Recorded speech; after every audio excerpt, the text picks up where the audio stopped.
You're watching South Asia Newsline, and here are the top stories we are tracking for you on Tuesday, the 1st of October. Residents vote in final phase of provincial elections in India's Jammu and Kashmir. Must have good working relations. Bangladesh Foreign Affairs advisor on ties with India. And Nepal announces 3-day national mourning, aid packages for flood victims' families.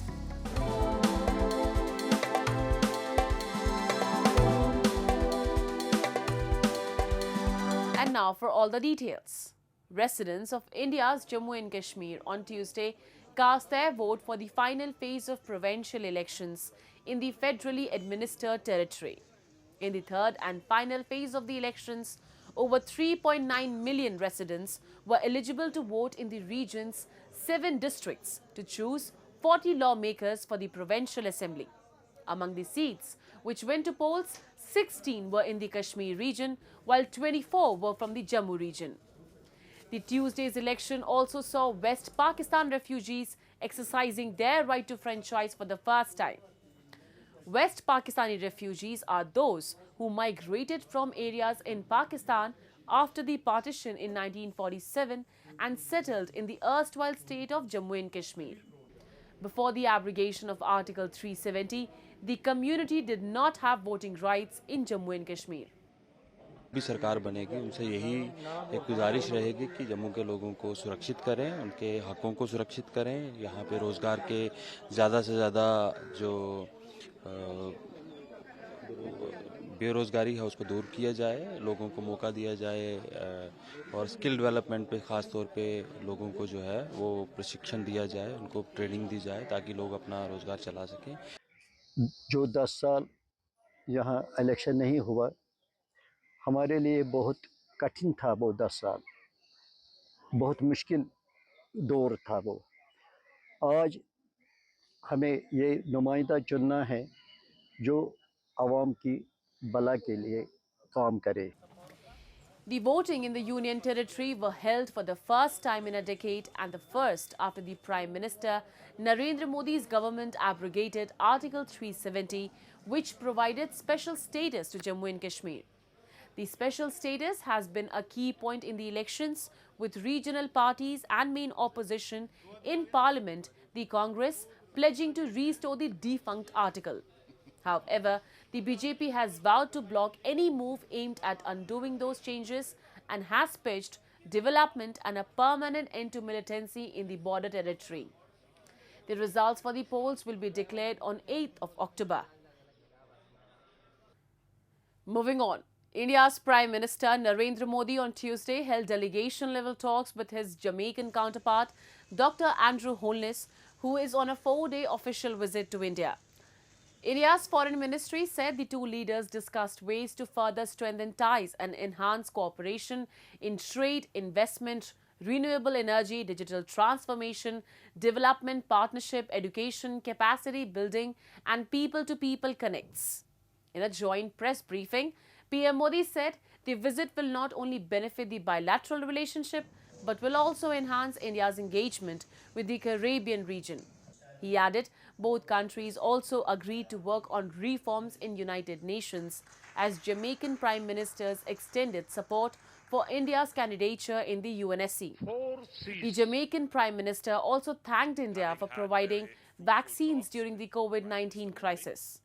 The visit is the first bilateral visit by any Jamaican Prime Minister since the establishment of diplomatic ties after Jamaica's independence in 1962. Pakistan police on Monday registered FIRs against hundreds of PTI party members who staged a protest in Rawalpindi, which later turned violent despite calls for a peaceful gathering by the incarcerated former Prime Minister Imran Khan. Hundreds of protesters, along with Khyber Pakhtunkhwa Chief Minister Ali Amin Gandapur, actively participated in the protest, which was held despite Section 144 imposed by the provincial government. The police arrested more than 100 PTI leaders and workers on various charges such as the Anti-Terrorism Act for violating the ban on protests, shouting slogans against the government and institutions, obstructing the police, damaging police vehicles, snatching weapons and injuring police officials. Meanwhile, the PTI has given a fresh call for country-wide protests for the independence of judiciary, including a demonstration in Islamabad, after 3 days where all such gatherings are banned. PTI chief Imran Khan has been in jail for more than a year now in multiple cases. Moving on, there is a growing discontent among residents of Pakistan-occupied Jammu and Kashmir over exploitation due to exorbitant rent hikes and the benefits of cheaper electricity that are not reaching them due to systematic corruption. A report. Residents and shopkeepers in Pakistan-occupied Jammu and Kashmir recently staged a protest against the government's failure to regulate rent and utility charges, expressing their frustration over unchecked practices of landlords. रियासत का किसी चीज़ पे control नहीं है। किराया जो आदमी अगर 10,000 रुपया ले रहा है, वो ताजिर को ये कहेगा कि मैं अगले साल आपसे 20,000 लूँगा। रियासत के पास कोई इख्तियार नहीं है कि उसको रोके। कोई कानून किरायादारी एक्ट नहीं है कि जो जिसका तनासब हो कि बेसिक किराया कितना होगा, सालाना कितना बढ़ेगा और इसका एडवांस जो अगर जो आदमी लेगा उसका दुकान और मकान खाली कराने का क्या तरीकाकार का तयन होगा। ये चीजें सारी रियासत की जिम्मेदारी है। The protesters raised concerns that the benefits of cheaper electricity are not reaching them, flagging the issue of systematic corruption. अगर यहाँ पे बिजली सस्ती हुई है तो मैं आप लोगों की मौजूदगी में ये कहना चाहता हूँ कि बिजली सस्ती का फायदा लोगों को नहीं हो रहा। कि क्यों नहीं हो रहा कि आज भी बिजली के महकमे के लोग जाके लोगों के घरों के जो है ना वो जिनके नाम पे मीटर है उनके मोबाइल नंबर ले रहे हैं और वहाँ पे जो है ना वो शिनाख्ती कार्ड की फोटो कापियाँ ले रहे हैं और वो ये कह रहे हैं कि हम ये देख रहे हैं कि जब इन्होंने कनेक्शन लिया तो ये कितने किलो मेगावाट था इनका कनेक्शन। 1 किलो मेगावाट पे अगर लिया हुआ है तो आज इसकी बिजली 5 किलो मेगावाट जो है ना वो चल रही है। तो लिहाजा ये इसको हम नए सिरे से नोटिस देंगे और ये और पैसे जमा करवाएगा। एक चोर बाजारी है, हेरा फेरी का तूफान है और कोई जो है ना पूछने वाला नहीं है। The protest reflects a growing discontent among the residents of PoJK, who are demanding accountability and reform from what they call stooge government in the occupied region controlled by Pakistan. Bangladesh Foreign Affairs Advisor Mohammad Touhid Hossain, who met India's Foreign Minister Jaishankar on the sidelines of UN General Assembly last week, has stated that they both agreed to maintain working relations. The issue of Sheikh Hasina, who fled to India after her ouster, was however not discussed, he said. Touhid clarified that everything will go as usual despite the fact that the process of issuance of visas has not achieved normalcy so far. He said trade has been however going on. He said they will find a way to serve the people of both countries instead of hostilities and tensions. We have interest in India as much as India has interest in Bangladesh. So since it's a question of mutual interest, I think the two sides will ultimately come to a position where their interests can be best served. The Bangladeshi official, however, did not make any comments regarding claims that the US manufactured a coup to replace former Prime Minister Sheikh Hasina, but he said the movement was spontaneous by the younger generations. I really would not like to make any comment on this because we cannot undermine the sacrifices made by the young generation, the students and other youth who laid down their lives for a change from the autocratic regime to the possibility of a democratic and inclusive future. It is a supreme sacrifice made by the younger generation, which resulted in the change of government, or if you so please, the resignation and departure of Sheikh Hasina.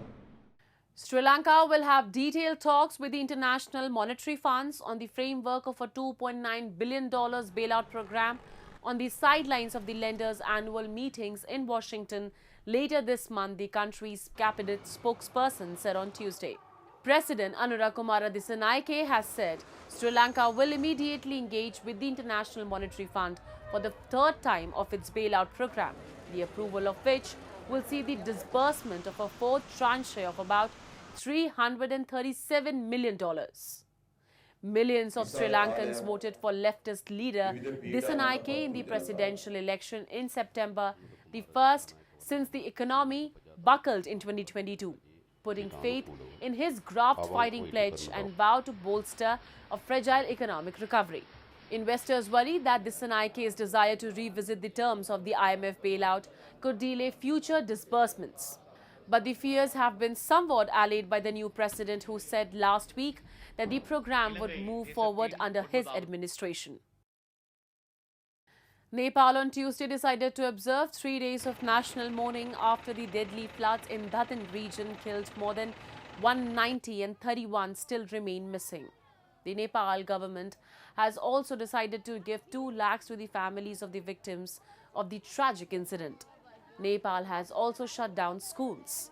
Meanwhile, a survivor recounted his ordeal and said he is grateful to be alive, but has lost everything in between. Hill-ringed Kathmandu Valley, which is home to 4 million people and the capital, saw 56 deaths alone and suffered one of its worst devastations in recent years, where rivers spilled over banks and flooded several areas. Experts have blamed poor urban planning and climate change for exacerbating disaster. ले गर्दाखेरि हामी चाहिँ एकदम बिजोग भइयो। अब हामी बस्ने कमाउने आको अब हामी कोठा भाडामा बसेको हाम्रो त सम्पूर्ण चीज बगायो।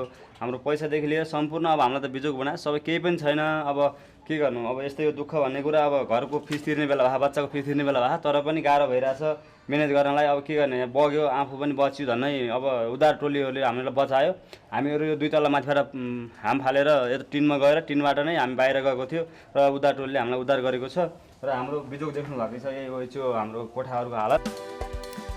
That's all in tonight's edition. We will see you same time tomorrow. Good night.